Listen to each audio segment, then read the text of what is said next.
nika consult church, wakani support ku organize burial. Nikawaambia sasa mimi niko ready for a burial, let's do this. Nitakuja home nionyesha mahali nitachimba kaburi, hata watu wa kuchimba nitakuwa na wao, yani everything. Wakaniambia au muziki huku. So nikawachana na hiyo story, nikakam kwa watu wangu mtaani, mabeshte na church, nikawaeleza. Wakaniambia now since you the parents, the two of you mmekubaliana kwamba mtoto mtamuzika, sababu nyinyi ndio mko na all rights za kusema hivyo. Wakani support nikamuzika Lang'ata. Like your real parents wenye wanamuita shosh, mtoto anafaa uite shosh na Gooks, walikataa mtoto. Yeah. Did you talk to them kuuliza why? Ama wanagoma tu na zile ni? Tumewahi rudi hapo kwa hizo conversations severally kwa mikutano, but huwa inablashiwa tu. Huwa inaru. Huku umekatiwa sehemu yako pengine ya shamba.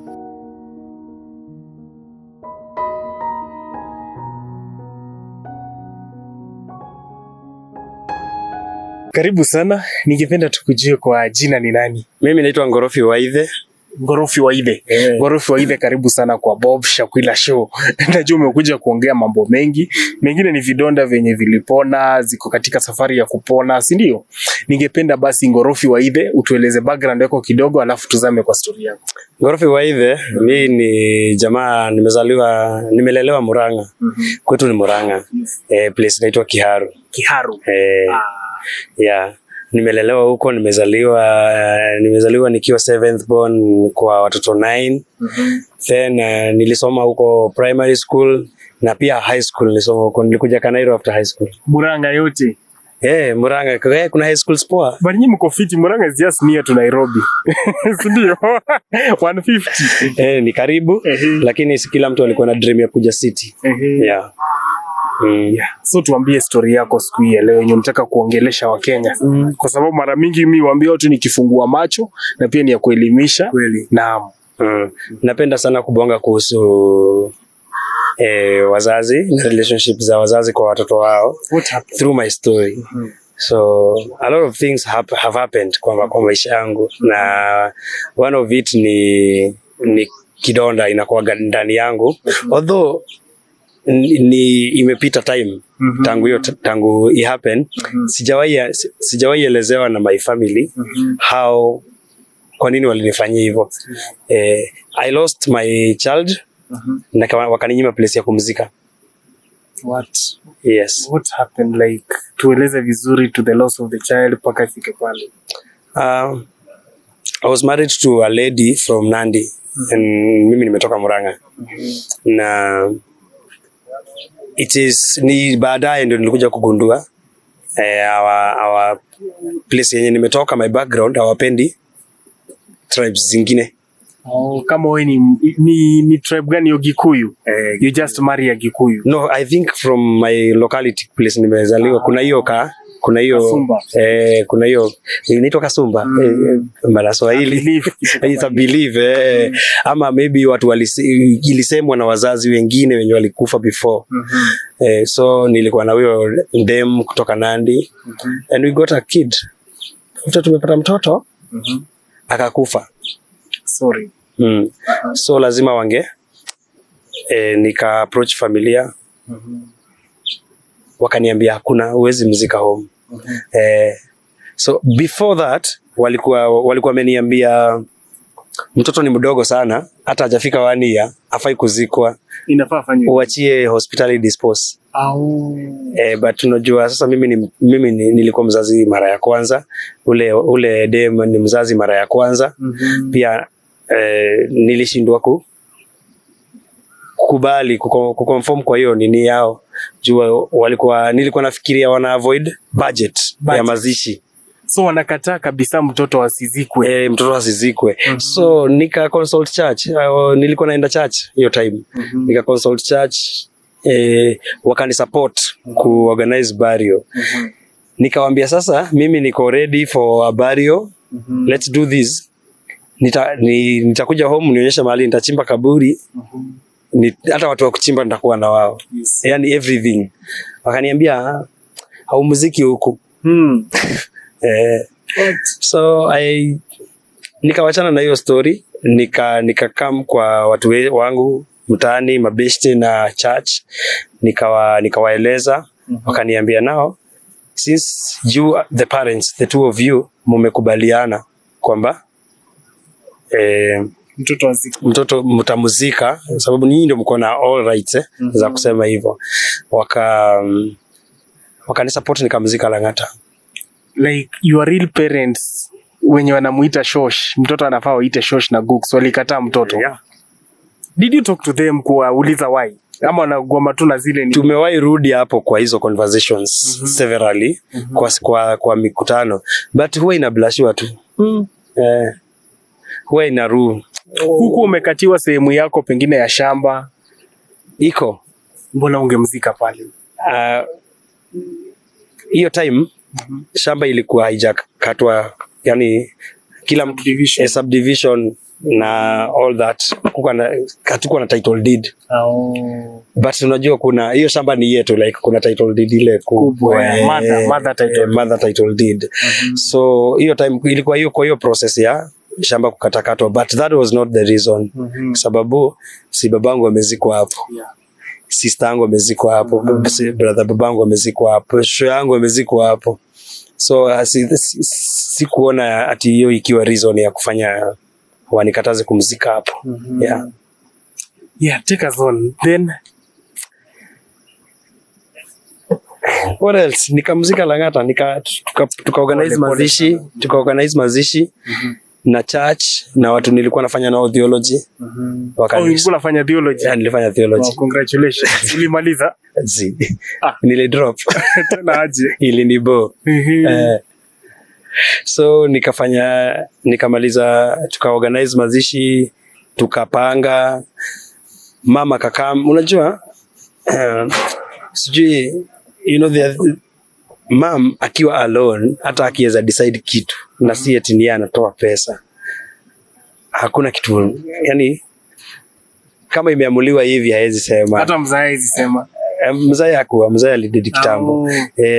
So for the entire family wakiamua, mama haezi sema ati juu hana ile uwezo pia. Unajua pia kuna sauti pia utoka pia kwa kibeti. Unaelewa. So kuna wale who make policies juu ado kwa mtaa, kwa familia. So madhe hakuwa na say. So madhe alikammazishi na sisi yangu wawili. Nimezaliwa kwa familia watu wengi sana. Wengi.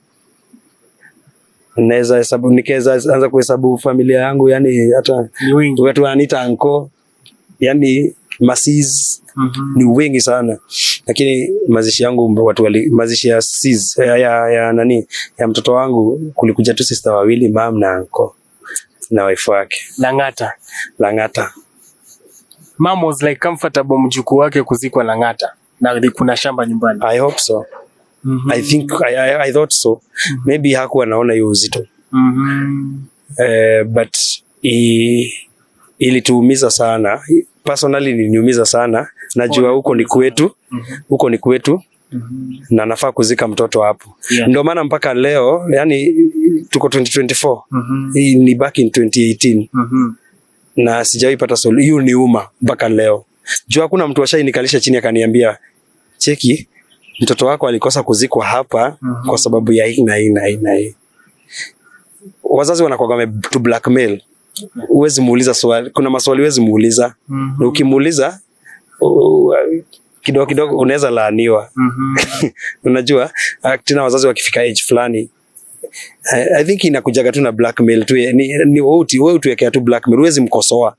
Ukienda kuwakosoa, hata out here kuna watu wanaangalia familia, vitu zina happen, yeye anaona the unseen, anaweza comment, but huwezi comment. Wewe unajua nini na wewe ni mtoto, mbona unatukosoa?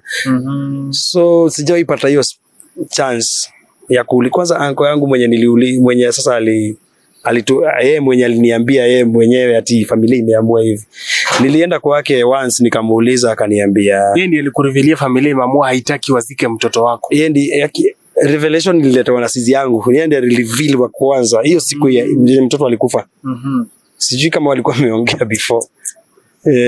Justice yangu aliniambia usiku kabla hata tulipe bill Kenyatta. So wakati waliona nimebishana sana, wakati mule anko mwenye anasikizwa sana. So one day nilienda nikamuuliza anko, mbona mlikataa nini mtoto wangu azikwe home nini and all this. Hiyo story yako hakunielezea anything. Actually walileta maneno zingine. Yaani walileta tu maneno zenye zinakufanya ufeel umefanya makosa sana kuuliza swali kaa hiyo. Actually unapea wazazi stress. Wewe ndio makosa sasa. Actually wewe wanakuvictimize. Actually wewe unawapea wazazi stress. But I still me feel kuna kitu wazazi wanakuwa. Unajua wazazi wameishi for long. Walikuwa before tuzaliwe. Me feel kuna kitu wanajua. Si hatujui. Like unapata kuna kitu ili happen. Mimi nimezaliwa hapa hivi hapa karibu hapo katikati ya 88 90 hapo 92 hapo. So kitu ilikuwa ina happen 81 home, si wazazi wanajua. Wewe hujui. Mimi sijui. So kuna vitu kaa hizo watu waambiangi. Hawasemangi vitu kitu ili happen kwa familia back then. Maybe unajua history affects future. Kenye kili happen ndio mizizi ya matunda tunakula saa hii. So ujui huwezi sijaielewa vizuri ama ni grudge kulikuwa nayo deep sana na watu wa hiyo community nilikuwa nimeoa. Ama ni yani haikubaliwi kwetu kuoa kabila ingine ama ni tu dema wako like. Hukujua reason. Sikujua reason. Mpaka saizi. Na sijaiambiwa na mtu. But later after hiyo ndoa imevunjika. Hiyo ndoa ilivunjika unfortunately. Ndoa yako. Lazima. Before we go there, for one wako hapo watataka kujua what transpired or what led to the death of your kid. Nini iliua mtoto? Wife alikuwa na complications at birth. Akakuwa na prolonged labor.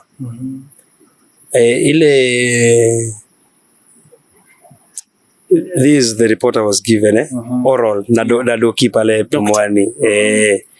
So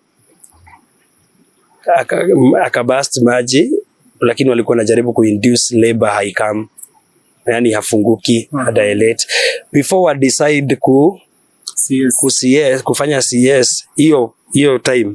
Mtoto akakuwa I think amesack vitu from inside. So haku breathe independently mpaka kufa kwake. Pole sana, kwa machine. Alikuwa na breathe kwa machine. Hakukaa for long. Alikuwa mtoto mdogo bado less than 2 months. Ambaye alikaa kwa machine hiyo time yote. Pole sana. So that is the physically hiyo ndio cause ya death. Even if it happen. So it was difficult for me kusema mtoto tena aende adampiwe.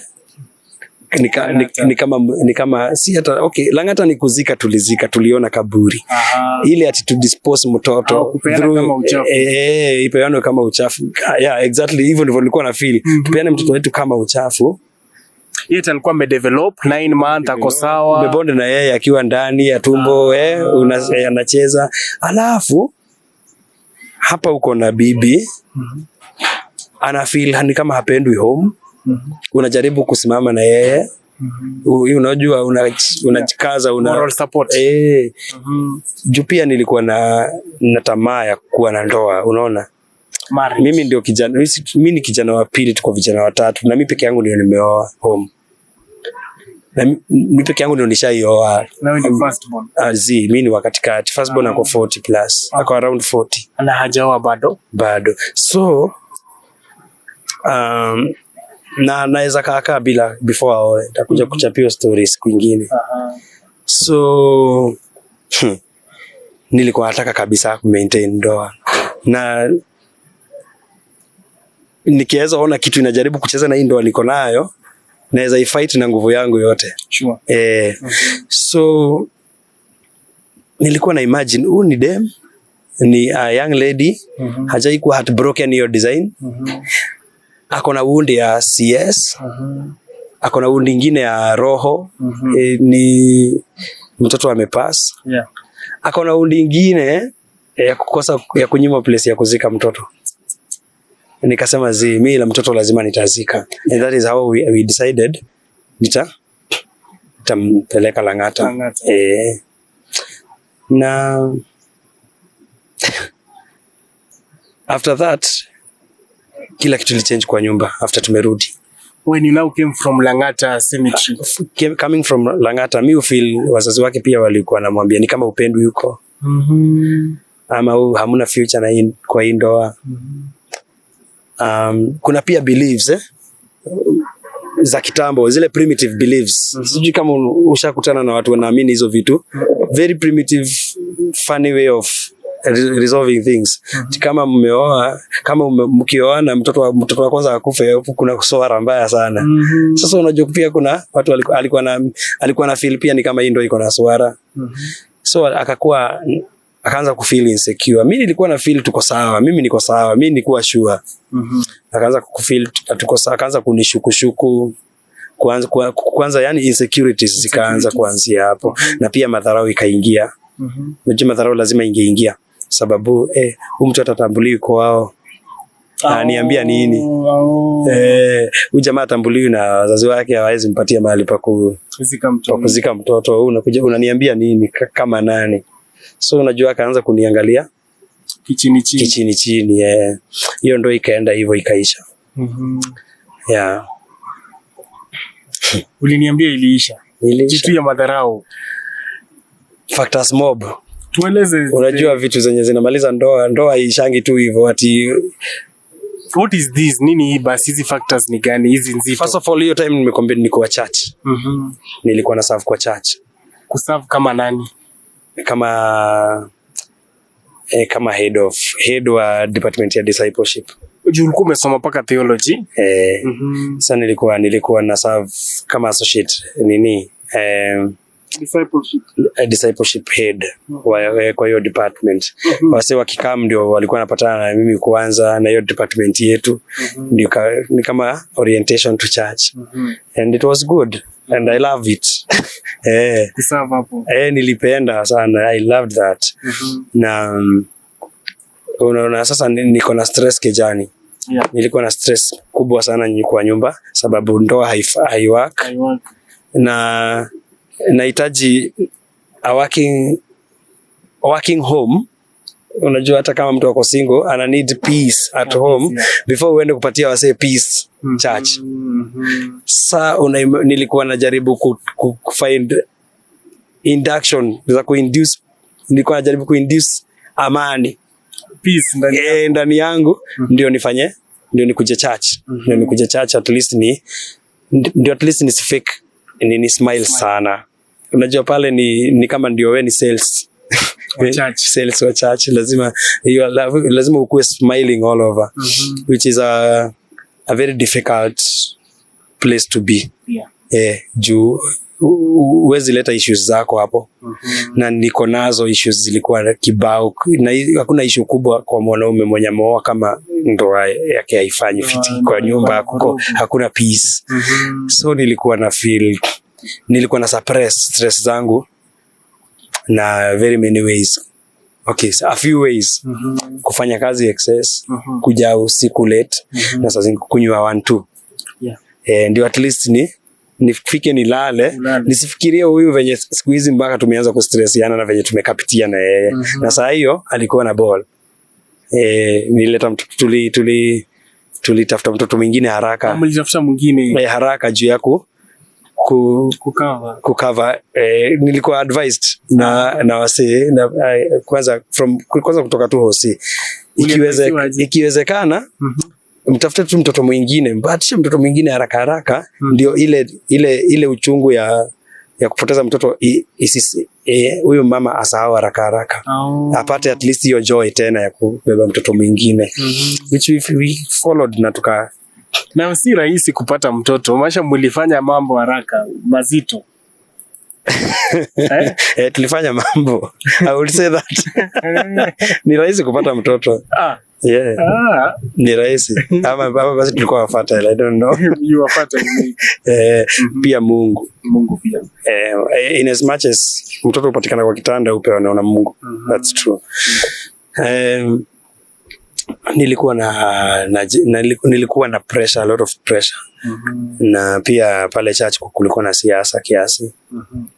Siasa zenye zikuwa tu kwa any other place yenye iko na ofisi na inaraniwa na iko na leadership na unacheki any other kind of office, politics zilikuwa tu pale. So kulikuwa na wase wanapigana huko juu, so sisi nyasi tunaumia. So mimi kama nyasi nilikuwa mmoja wa kuumia. Na kuumia kwangu ilikuwa those guys mwenye alikuwa juu yangu pale kwa church, mwenye alikuwa my pillar, mwenye alikuwa ani support. Yani nakuja namwambia manzi kuna kaa hivi na hivi na hivi, tunaongea na yeye kila kitu, tunaomba, alafu ananiambia ananiambia wewe cheza hivi na hivi na hivi na utakuwa sawa. Nikienda pale na sawa fiti. Unajua msee amekuencourage. Akafutwa job. Na ni pasi akafutwa job. Kwanza akaenda akakuwa farmer kwanza. Akaacha sasa kuhubiri. Alifutwa job akaenda kuwa farmer. Ikani hit pia ikanigonga. So pale unajua sasa amefutwa. So unajua mbogi yake lazima itolewe. Si amefutwa. Si mbogi yake lazima itolewe. So mimi nilikuwa mmoja wa hiyo mbogi ya kujitoa before nitolewe. Ulijitoa mwenyewe? Kwani makosa alikuwa amekudu nini? I think ni story zao. Unajua sasa alikuwa pasi misi. Huko na msikana sana. Najua everything but it's about them. Let's talk about me. Sure. So you know when you have a wife, mnatembea naye church, kila mtu anawajua nyinyi famous couple. Couple yenye wife anaserve huko, wewe unaserve huko, mko all over, na mko young, mko very promising, hata watu wanawaitanga pasi. Nikakuwa akapata place sasa, platform. Hakuna kitu wezi nifanyia kwa nyumba hasa. Hakuna kitu wezi niambia kwa nyumba. Hakuna makosa wezi nifanyia. Si mimi na serve church. Siwezi mpiga. Si mimi na serve church. Siwezi mfukuza. Yashajulikana. Yeye ndio wife. Ndio wife. Na ishaanza kuwa kama brand. So ukiongeza ile story ya home pia hakunaga hiyo chemistry yake. Watu isipokuwa ni sisi tu wawili na mmoja alidedi last year. Isipokuwa ni hao tu wawili. Hakuwa na hatukuwa hata tunaenda home events peke yake, mazishi hivi. Na pia kukumbuka pia ananidharau sababu kama wewe huna kuku wewe nyuma aliuneza. Na sasa hiyo sikuwa nimebeba shamba, sika saa hii. Sasa hiyo unajua ningemzika tu hapa, niko na shamba hapa. Sasa kama wewe alikuwa ananidharau pia, so juu ilikuwa inakaa stambuli kwetu. Unajua hiyo ni kitu kubwa sana. Una imagine kwenye uwezi zika mtoto na inasemekana hivyo na inakuwa. So alikuwa na feel pia akona mtu hivi. Mtu akona jamaa tu. Niko tu. So ilifika place wife akaanza kuona sasa huyu hakuna kitu siwezi mfanyia. Pia mimi najua ako weak jukwao hivyo. Yaani nikakaa mnyonge kwa wake. Nikaamua sasa mimi lazima nisimame kama mwanaume. Lazima pia nijifanye, lazima nitafute hiyo masculinity aione. Sasa lazima ni force, nilikuwa na force. Unajua pia niko na stress. Pale church pia nilikuwa shaky hadi nikahepa church. Nikatoka. By the hivyo hapo hiyo time ndio nilitoka church. So unajua ndio nitoke church ilikuwa imefika place mpaka anaambiwa, anakuja anaambiwa boy wako na cheat. Na hao watu wanaserve na wao. Sijui kaga ukimchunga sana, na siku hizi tunaona ni kama analewa sana. Walianza kuincite your wife, my wife, na kuintoxicate her mind. But mimi nilianza kulewa kiasi ja sababu ya nilikuwa na feel niko na pressure mob sana kwa keja. Wakati nilitoka church, sasa ningetoka kwa sheria. Uliamua sasa kutoka kwa sheria church na sheria za cheating nini kwa sheria. Nikaamua kitu ulikuwa niambia sasa. Sasa nitaifanya. Na nika cheat for some time.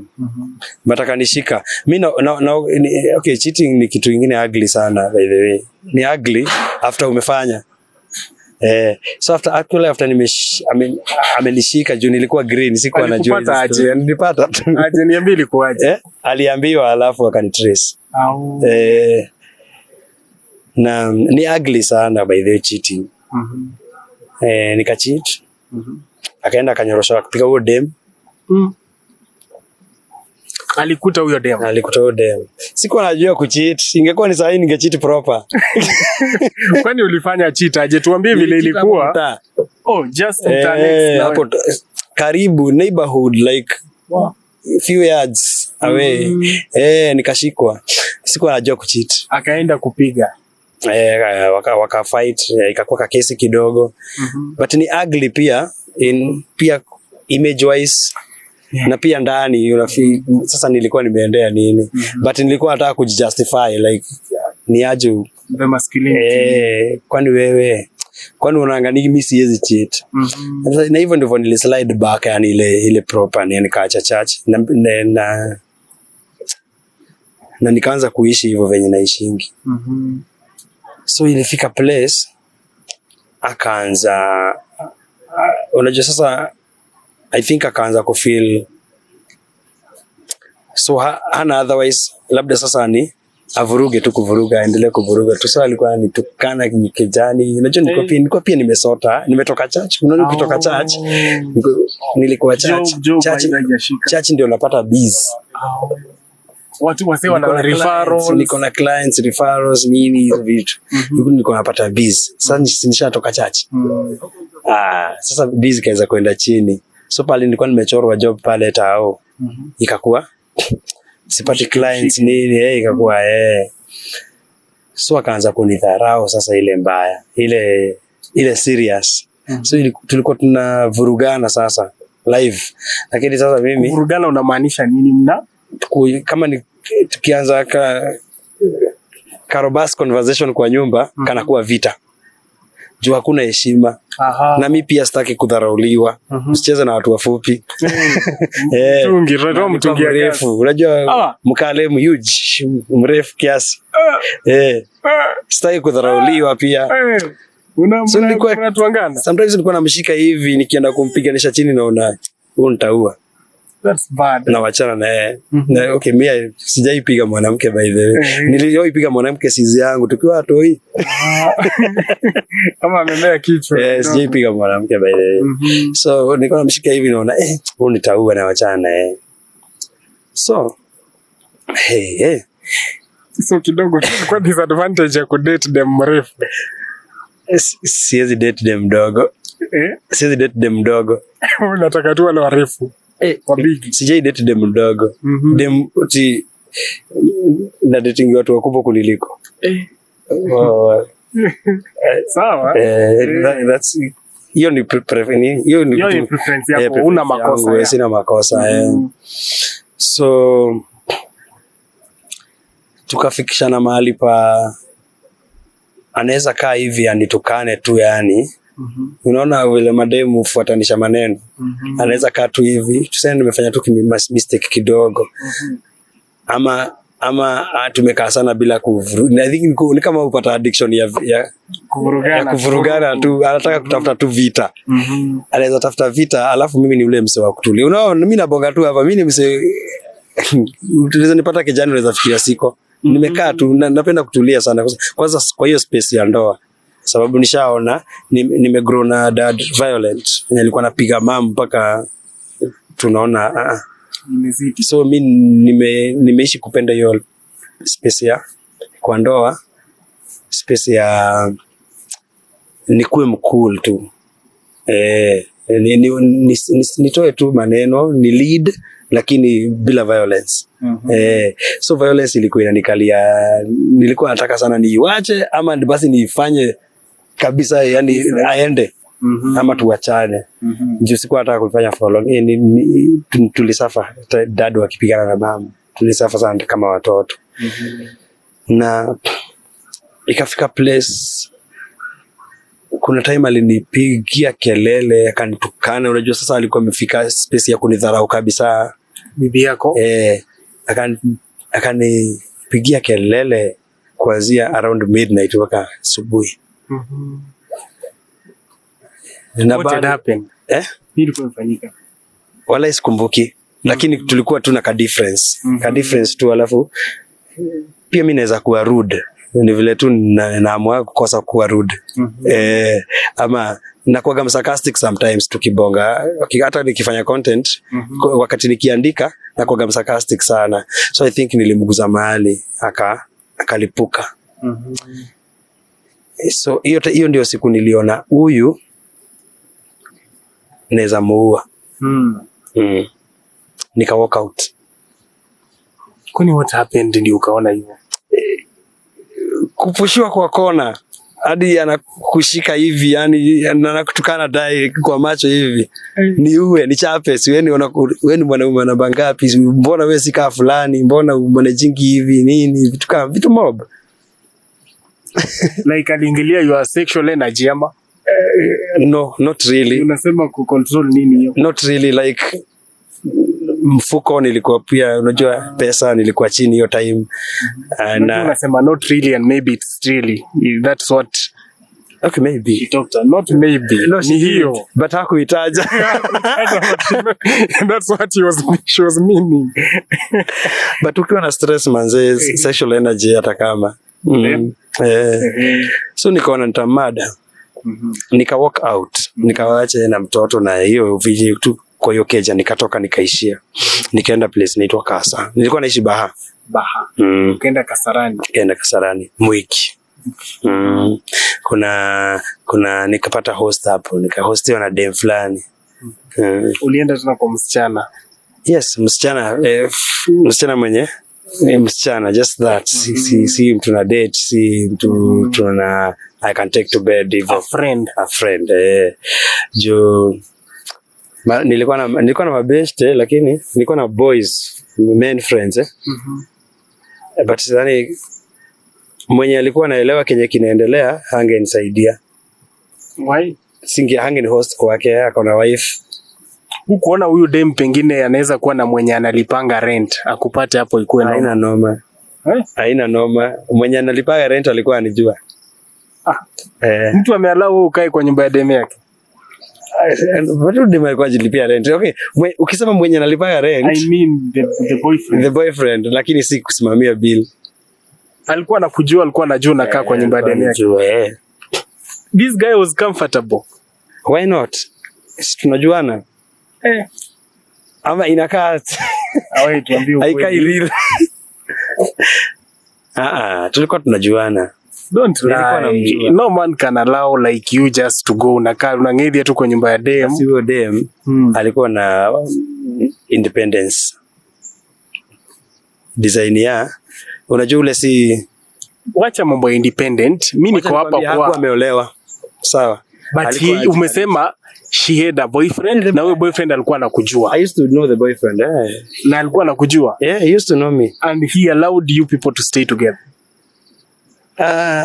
You just admitted to that. Hakukuwa na space ya kuallow. What do you mean by that? Dude, haujaoa mtu anaishi kwake. Who are you to allow kuleta hiyo story ati I allow you to? But that is the man.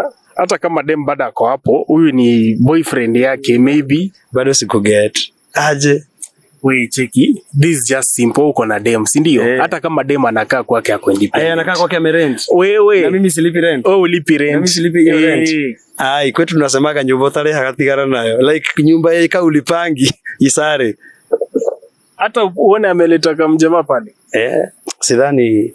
That's not logic. Okay, it's not logic, but tulika na dem for that long. Serious. Na watu wakadhani nilimuoa. Kuna watu mpaka sasa hivi wanaamini uje jamaa unatupimaga ulikuwa umeoa huyo dem ama alikuwa amekuoa huyo dem. Huko naambia watu wako na boy wake hata tunajuana. Sasa kuna hiyo mimi siulizonge maswali hivi kwa streets. Yani sikuwa na msee anakuja kuni confront hiyo design. Juu watu wenye walikuwa wanauliza maswali apart from my mom, ni my 2 sisters walikuwa na kama wananiuliza, lakini walikuwa wananiuliza na ile attitude ya wewe mtoto wewe. Unajua mtu kama wewe mjibu hata mwezi kuwa na conversation. Jamaa uko over 20, uko una approach 30, alafu mtu anakuambia wewe mtoto wewe na si mzazi wako. Hiyo attitude hamwezi jibizana. Yeah, so let's continue. Hamwezi ongea. So I stayed there, nikaanza kujipanga sasa hapo venye nitakaa kwa, nikatafuta keja nianze kuishi peke yangu. And eventually nilijipanga, but sasa this is how it happened. Nilikuwa nafanya kazi pale Ronald Gala Street, na nilikuwa nafanya kazi ya sales pia. Unajua kule kushikanisha tu job. Hapa pakikauka unaenda hapa. Ama inakuwa ni kama ka sidekick, unafanyaga tu. So nikakutana na kadem fulani kanaitwa Sharon. Kabishtika, hiyo story ni public. Siwezi tukosa kumtaja jina. Akana kuaga okay. So nikakutana na yeye na alikuwa udem ni mali safi sana. Sana, na alikuwa so good to me. Yani ako zile za ni aje unafanya unauza nguo pale, tutakutafutia clients, tunaenda na yeye sales kama team, tunafanya teamwork vizuri. Hadi nikaanza kumdate, nikamkatia, nikamtupia mistari na akajileta. But sasa ndio nimtubie mistari, nilikuwa nimejaribu sasa my wife akakataa. Kukatia bibi yako? Huyu mwenye sasa ni bibi yangu saizi. Nilikuwa nimejaribu akakataa. Actually aliruka hiyo story, aniambia wewe mimi sina feelings zako by the way, wewe ni best. Huyu ni bibi yako alikwambia? Huyu mwenye yuko konesa alikuwa ameniruka kwanza. So mimi feel ni kama alikuwa nivima, lakini mimi nilikuwa na mbio za kumove on. Ukaenda kwa Sharon? Nikaenda kwa Sharon. Walikuwa wanajuana through, nilikuwa nafanya shop. Walikuwa wanipata kwa shop jioni akitoka job. Na Sharon tunashinda naye job. Unaona? Na mama alikuwa anapitia. So tukaendelea hivyo, si alinikataa. Mimi niko na Sharon karibu mwaka. Karibu kama mwaka past 6 months. Past 6 months. Na tulikuwa tufiti. So siku moja mama kaniuliza, na wewe ulikuwa niambia nini ile time? Mwambia sasa wewe noma yako ni gani? Si ulinikataa. Nikachukua huyu. So juu alikuwa amefika ile space ya akademba na wewe. Kakoaje? Kana wanabond sana na huyu jamaa, kwani so life imekuwa hivyo. Up to this time na sasa unafanya nini? Saizi? Saizi si niko married to one of them. Actually hiyo time walikaa chini wakadecide nani anakuwa wife wangu. They decided. Na mwingine akaamua yeye ndiye akuje sasa. Walisikizana tu. But juu wako ana trust ule demani amenihost. So they worked hard to influence me to get to my own, yani kuharakisha nitoke haraka nianze kujikalisha. Na Sharon akaniambia you deserve this lady. This lady deserves you. And then so tuko fine. Wow. So that is life size. That is life size. Mambo ya at least this person mwenye alikuwa na kujudge alitoka kwa life. Mambo ikakuwa sawa, lakini aliniacha lessons mingi sana. Of which many of them important sana. Yeye ni important sana kwa maisha yangu juu. Aliniacha hizo lessons. Juu kama pitia kenye tulipitia na yeye, kuna vitu singesoma kuhusu wazazi na kuhusu family na venye families relate. Wow, that's amazing. Na pole sana kwa msiba, kupoteza mtu hii, I understand. Hata kama amekufa, kama hajatoka, there is that bond ya mtoto kupiga mom kwa tumbo, si ndio? Thank you so much for maybe the information yenye umekuja nayo hapa. Someone out there will get some courage to walk out. Giving up, umetuonesha giving up haimaanishi ni mwisho wa dunia. It can come with good things like kina Sharo and your current wife. Si ndio? Yeah. Na so this person pengine anataka kujua na huyu kijana saizi life iko aje kikazi, maybe if they can chip in kukusupport kama unauza vitu, you can market yourself. Oh yeah. Mimi ni professional mover, hiyo ndio naanzaga nayo. Wow. With a company called Kwetu Movers. Ni yetu, si eti na advertise ya mse. Q Kwetu, unaijua? Na inafanya mpaka hata accommodation. Yes. No. Hiyo ni ingine. We have a movers company called Kwetu Movers. Alafu unafanyaga nauza nguo huko mtaa, huko Ruiru. Yeah. What else? Above all, ile sasa yenye watu nijua nayo sana. Mimi hufanya life coaching.